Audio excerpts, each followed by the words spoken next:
Welcome to the channel Learning Literature with Ovia. இந்த வீடியோவில் Aaron shepherd எழுதின இந்த 40 Fortunes A Tale of Iran அப்படின்ற ஃபோக் டேலோட சம்மரியை பார்க்கலாம். 1950 பிறந்த ஆரன் ஷெப்பர்ட் ஒரு ப்ரொஃபஷனல் ஸ்டோரி டெல்லர். அது மட்டும் இல்லாமல் பப்ளிஷர், ஜேர்னலிஸ்ட், கம்ப்யூட்டர் ப்ரோக்ராமர், மியூசிஷியனாகவும் இருந்திருக்காரு. இவரோட important works Savitri, A Tale of Ancient India, The Legend of Slappy Hooper, An American Tall Tale, The Gifts of Valley Dot, A Tale of India and Pakistan, Mastermaid, A Tale of Norway, இப்படி பல ஒர்க்ஸை வர எழுதியிருக்காரு. இந்த 40 Fortunes அப்படின்ற folk டேலில் வரக்கூடிய characters Ahmad, young poor man, Jamal, அஹ்மத்தோட wife. இந்த story royal city of Isfahan அப்படின்ற பிளேஸில் நடக்கிறதா எழுதப்பட்டிருக்கு. இந்த இஸ்ஃபஹான் அப்படின்ற பிளேஸ் ஈரானில் இருக்குது. இந்த ஸ்டோரி ஈரான் மக்களோட வாழ்க்கையையும் அவங்களோட பழக்க வழக்கங்களையும் கூட சொல்கிற மாதிரி எழுதப்பட்டிருக்கு.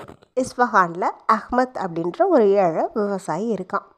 அவனுக்கு பெரிய தொழில் செய்கிறதோ வியாபாரமோ எதுவும் தெரியாது. அவனுக்கு தெரிஞ்ச ஒரே வேலை அவன்கிட்ட இருக்கக்கூடிய ஒரே ஒரு மண்வெட்டியை வச்சு குழி வெட்டுறது தான். அதுலேருந்து வரக்கூடிய வருமானத்தை வச்சு அவனோட வாழ்க்கையை அவன் ஓட்டிகிட்ருக்கான்.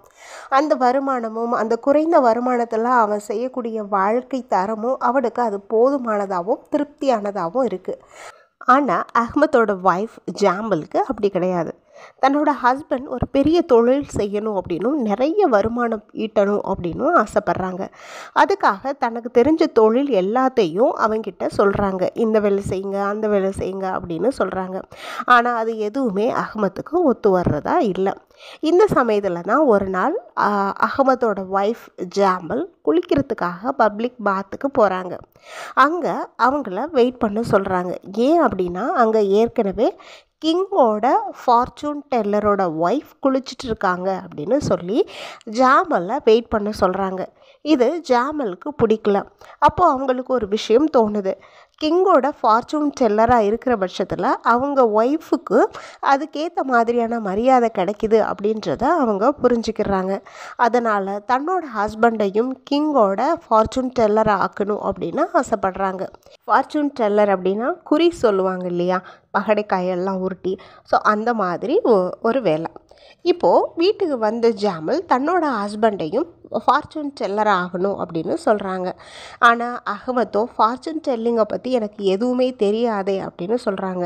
அதெல்லாம் தன்னால் வந்துடும். ஃபார்ச்சூன் டெல்லர்ஸ் எல்லாருமே அவங்களோட அறிவை பயன்படுத்தி தான் சம்பாதிக்கிறாங்க. நீங்களும் இப்போவே போய் மார்க்கெட் பிளேஸில் ஒரு ஃபார்ச்சூன் டெல்லராக உட்காருங்க அப்படின்னு சொல்கிறாங்க. ஆனால் அஹ்மத்தோ ஃபார்ச்சூன் டெல்லிங்கை பற்றி எனக்கு எதுவுமே தெரியாத ஒரு வேலையை என்னால் செய்ய முடியாதுன்னு சொல்கிறாரு. ஆனால் ஜாமலோ நீங்கள் இதை செய்யலை அப்படின்னா நான் எங்கள் அம்மா வீட்டுக்கு போயிடுவேன் அப்படின்னு சொல்கிறாங்க. ஸோ மனைவியை விட்டு பிரிய விருப்பம் இல்லாத அஹ்மத் மனைவி சொல்படி பப்ளிக் பாத்துக்கும் பக்கத்துலேயே இருக்கக்கூடிய ஒரு கடை வீதிக்கு போய் ஃபார்ச்சூன் டெல்லராக உட்காரலாம் அப்படின்னு சொல்லி டிசைட் பண்ணுறாரு. இதுக்கு அவருக்கு பகடை உருட்டுறதுக்கான போர்டும் தேவைப்படுது. தாங்கிட்ட இருந்த ஒரே ஒரு மண்வெட்டியையும் விற்றுட்டு அந்த காசில் பகடை உருட்டக்கூடிய போர்டையும் வாங்கிக்கிறாரு அஹ்மத். ஃபார்ச்சூன் டெல்லராக மார்க்கெட் பிளேஸில் உட்காந்த கொஞ்ச நேரத்துலையே அஹ்மத்தை தேடி ஒரு லேடி வேகமாக ஓடி வராங்க. அவங்க கிங்குக்கிட்ட ஒர்க் பண்ணக்கூடிய ஒரு மாஸ்டரோட ஒய்ஃப். தான் பப்ளிக் பாத்தில் குளிச்சுட்டு இருக்கும்போது தன்னோட ரிங் தொலைஞ்சு போயிட்டதாகவும் அதை சீக்கிரமாக கண்டுபிடிச்சி தரணும் அப்படின்னும் அஹ்மத்துக்கிட்ட கோரிக்கை வைக்கிறாங்க. அஹ்மத்துக்கோ ஃபார்ச்சூன் டெல்லிங்கை பற்றி எதுவுமே தெரியாது. இப்போது என்ன செய்ய போகிறோம் அப்படின்னு அவர் குழப்பமாக இருக்கும்போது அந்த லேடியோட மேல் அங்கியை பார்க்குறாரு. அதில் ஒரு சின்ன ஓட்டை இருக்குது.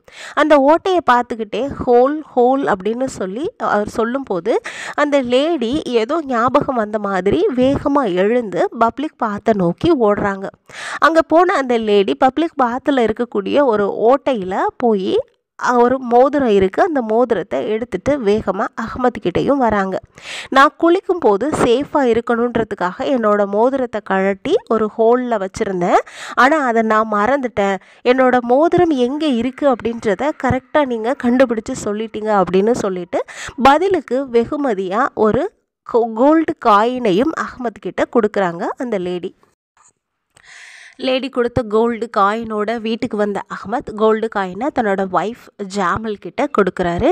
இதை பார்த்த ஜாமல் ரொம்பவே சந்தோஷப்படுறாங்க. உங்களுக்கு ஃபார்ச்சூன் டெல்லிங் நல்லாவே வேலை செய்யுது அப்படின்னு சொல்ல, இல்லை இது கடவுளோட அருள்படி நடந்தது, ஆனால் இதே மாதிரி எப்போதுமே நடக்காது, அதனால் என்னால் இதை செய்ய முடியாது அப்படின்னு சொல்லிடுறாரு. ஆனால் ஜாமலோ நீங்கள் தொடர்ந்து ஃபார்ச்சூன் டெல்லராக தான் இருக்கணும் அப்படின்னு உறுதியாக சொல்லிடுறாங்க.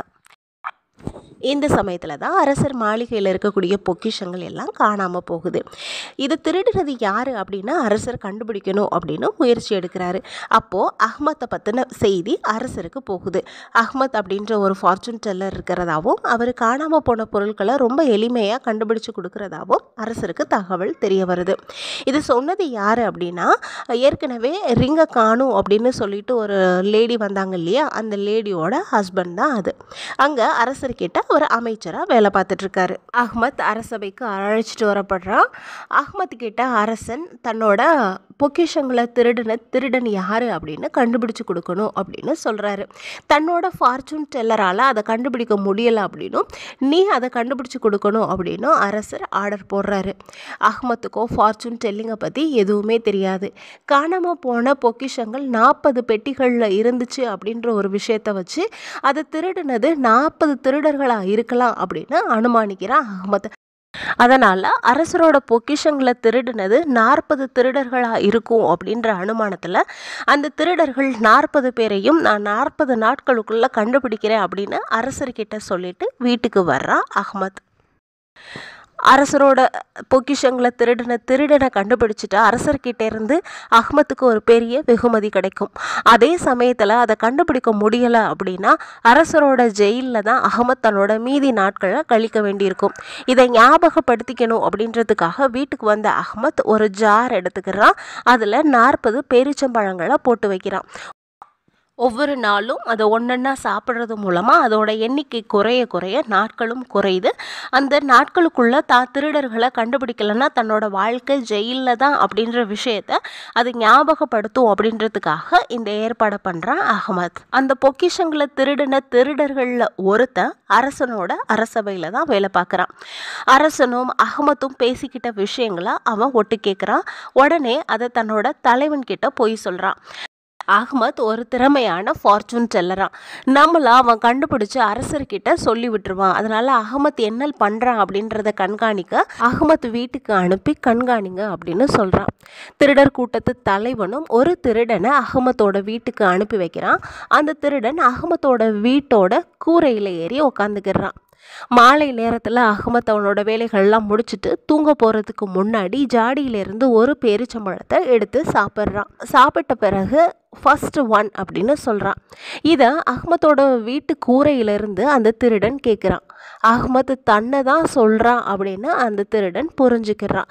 தன்னை அவன் கண்டுபிடிச்சிட்டான் அப்படின்னும் அஹ்மத்துக்கு திருடர்களையும் காணாமல் போன விஷயங்களையும் கண்டுபிடிக்கிற திறமை இருக்குது அப்படின்னும் அவன் நம்புகிறான். அதை அப்படியே தன்னோட தலைவர்கிட்ட வந்து சொல்கிறான். அஹ்மத்தோட திறமையை சோதிக்கிறதுக்காக 2வது நாள் திருடர் கூட்ட தலைவன் 2வது திருடனை அஹ்மத்தோட வீட்டுக்கு அனுப்பி வைக்கிறான். 2வது திருடனும் அதே மாதிரி அஹ்மத்தோட கூரையில் போய் உக்காடுறான். 2வது நாள் அஹ்மத் 2வது பேரிச்சம்பழத்தை எடுத்து சாப்பிட்டுட்டு செகண்ட் ஒன் அப்படின்னு சொல்கிறான். 2வது திருடனும் இது தன்னை தான் சொல்கிறான் அப்படின்னு நினச்சிக்கிட்டு தலைவர்கிட்ட போய் சொல்ல 3வது நாள் 3வது திருடனை அனுப்புகிறான். இப்படி ஒவ்வொரு நாளாக அடுத்தடுத்த திருடர்களை தலைவன் அனுப்பிக்கிட்டு இருக்கான். அஹ்மத்தும் அடுத்தடுத்த பேரிச்சம்பழங்களை சாப்பிட்டுக்கிட்டே 3rd one 4th one 5th one அப்படின்னு சொல்லிக்கிட்டே இருக்கான். கடைசியில் 39 திருடர்களும் அனுப்பப்பட்டாச்சு. கடைசி நாள் 40வது நாளில் திருடர் கூட்ட தலைவனே அஹ்மத்தோட வீட்டு கூரையில் உக்காந்துருக்கான். கடைசி பேரிச்சம்பழமான 40வது பேரிச்சம்பழத்தை சாப்பிட்ட அஹ்மத் த லாஸ்ட் ஒன் அப்படின்னு சொல்கிறான்.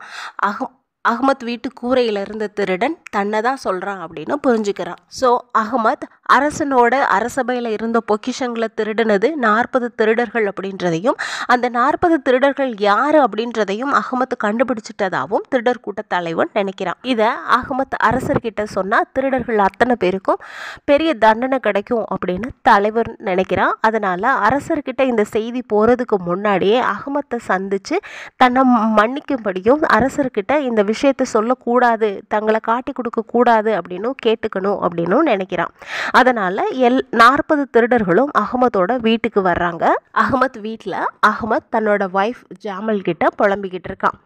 அரசர் கொடுத்த 40 நாட்கள் கெடு முடிஞ்சு போயிடுச்சு, என்னால் திருடர்களை கண்டுபிடிக்க முடியல, அதனால் அரசர் எனக்கு பெரிய தண்டனை கொடுக்க போகிறாரு, என்னோட கடைசி நாட்கள் நான் அத்தனையும் அரசரோட ஜெயிலில் தான் கழிக்க வேண்டியிருக்க போகுது அப்படின்னு புலம்பிக்கிட்டே இருக்கான். இப்போது கதவை தட்டக்கூடிய சத்தம் கேட்குது. அது அரசபையிலேருந்து வந்த காவலர்கள் அப்படின்னு நினைக்கிறான். தன்னை அரசபைக்கு அழைச்சிட்டு போக தான் அவங்க வந்திருக்காங்க அப்படின்னு நினச்ச அகமத் கதவை திறக்காமலே, இருங்க யார் வந்திருக்கீங்க அப்படின்னு எனக்கு தெரியும் அப்படின்னு சொல்லிக்கிட்டே போய் கதவை திறக்கிறான். ஆனால் அகமத் ஆச்சரியப்படுற மாதிரி அங்கே அரச காவலர்கள் இல்லை, பதிலாக 40 திருடர்களும் மண்டியிட்டு உக்காந்துருக்காங்க. அந்த திருடர்கள், நாங்கள் தான் அரசரோட பொக்கிஷங்களை திருடணும், தயவு செய்து எங்களை அரசர்கிட்ட காட்டி கொடுத்துடாதீங்க அப்படின்னு கேட்டுக்கிறாங்க. அகமத்தும் இதை தனக்கு சாதகமாக பயன்படுத்திக்கிட்டு திருடின அத்தனை பொக்கிஷங்களையும் இரவோடு இரவாக அரசபையில் கொண்டு போய் வச்சுடுங்க அப்படின்னு சொல்கிறார். திருடப்பட்ட பொக்கிஷங்கள் அத்தனையும் இரவோடு இரவாக மறுபடியும் அரசபைக்கு போய் சேர்ந்துருச்சு. அடுத்த நாள் காலையில் அரசன் அகமத்தை வரவழைக்கிறாரு. அகமத் அரசர்கிட்ட, என்னோட மேஜிக்கல் பவர் மூலமாக திருடனையோ அல்லது திருடப்பட்ட பொக்கிஷங்களையோ ரெண்டில் ஏதாவது ஒன்றை மட்டும்தான் என்னால் கண்டுபிடிச்சு கொடுக்க முடியும், அதில் உங்களுக்கு நான் எதை செய்யணும் அப்படின்னு கேட்குறான். 40 திருடர்களையும் காப்பாற்றணும் அப்படின்ற நோக்கத்தோடு தான் அகமத் அரசர்கிட்ட இப்படி சொல்கிறான். அரசரோ திருடப்பட்ட பொக்கிஷங்களோட மதிப்பு அதிகம் அப்படின்றதுனால எனக்கு என்னோட பொக்கிஷங்கள் திரும்ப வேணும் அப்படின்னு கேட்குறாரு. அகமத் தன்னோட கைகளை அப்படி இப்படி அசைச்சிட்டு, உங்களோட பொக்கிஷங்கள் திரும்ப உங்களோட அரசபைக்கு வந்துடுச்சு அப்படின்னு சொல்கிறான். பொக்கிஷங்கள் திரும்ப வந்துருச்சு அப்படின்ற விஷயத்தை உறுதி செஞ்சுக்கிட்ட அரசர் ரொம்பவே சந்தோஷப்படுறாரு. அகமத்தை தன்னோட அரசபை ஃபார்ச்சூன் டெல்லர் ஆக்கிக்கணும் அப்படின்னு ஆசைப்பட்டு அதை அகமத் கிட்ட சொல்கிறாரு. ஆனால் அகமத்துக்கோ உண்மையிலேயே ஃபார்ச்சூன் டெல்லிங்கை பற்றி எதுவும் தெரியாது, அவனுக்கிட்ட எந்த பவரும் இல்லை.